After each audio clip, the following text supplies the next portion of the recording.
Hi hello friends, welcome to Harika Sri creations. మన మగ్గం work 45 days ఛాలెంజ్లో ఈరోజు డే 27 చూద్దాం. ఈరోజు మన వీడియోలో మ్యాట్ స్టిచ్చింగ్ అనేది ఎలా వేసుకోవాలో చూద్దాం. మన వీడియో ఎవరైతే ఫస్ట్ టైం చేస్తున్నారో ప్లీజ్ సబ్స్క్రైబ్ చేసుకోండి. ముందుగా బ్లౌజు పైన లీఫ్ అనేది ఇలా డ్రా చేసుకోవాలి మార్కర్ తోటి. మార్కర్తో డ్రా చేసుకున్న తర్వాత అవుట్లైన్గా గొలుసు కుట్టు అనేది వేసుకోవాలి. నేనైతే సిల్క్ థ్రెడ్ 2 వరుసలుగా తీసుకున్నాను. ఈ కుట్టు అనేది వేసుకోవడానికి లీఫ్ అనేది డ్రా చేసుకున్నాను కదా, లీఫ్ మధ్యలో ఇలా లైన్స్ అనేది డ్రా చేసుకోవాలి. నేనైతే థ్రెడ్ తోటే కుట్టుకుంటున్నాను. మీ ఇష్టం, మీరు కుట్టుకుంటారో డ్రా చేసుకుంటారో మీ ఇష్టం. కొంచెం ప్రాక్టీస్ అయ్యేరాక మీరు డ్రా చేసుకుంటేనే బెస్ట్. ఈ కుట్టు అనేది సేమ్ గొలుసు కుట్టు లాగానే ఉంటుంది. గొలుసు కుట్టు అయితే ఎలా వేసుకున్నామో చైన్స్ సేమ్ అదే విధంగా, కాకపోతే లాంగ్గా తీసుకోవాలి చైన్ అనేది, అంతే సింపుల్గానే ఉంటుంది. వీడియో అనేది పూర్తిగా చూడండి, ఎక్కడ స్కిప్ చేయకుండా, అప్పుడైతేనే పూర్తిగా అర్థమవుతుంది మీకు.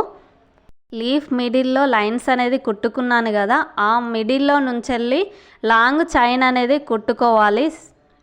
అలా ఒక్కొక్కటిగా ఒకదాని తర్వాత లాంగ్ చైన్ అనేది తీసుకుంటూ పూర్తి చేయాలి.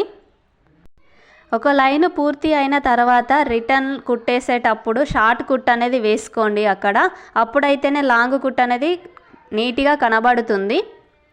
లేదంటే లాంగ్ చైన్ అనేది లూజ్ అవుతుంది, పర్ఫెక్ట్గా కనబడదు. అందుకోసమనే చివరన షార్ట్ కుట్ అనేది వేసుకోండి.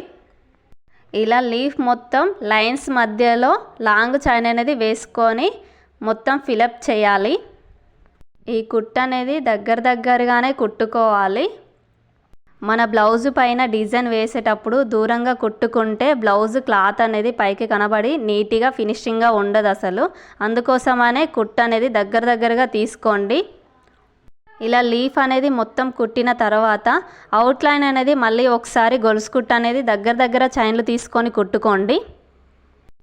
నా వీడియో కనుక మీకు నచ్చినట్టయితే ప్లీజ్ లైక్, షేర్, సబ్స్క్రైబ్ చేయండి, కామెంట్ కూడా చేయండి.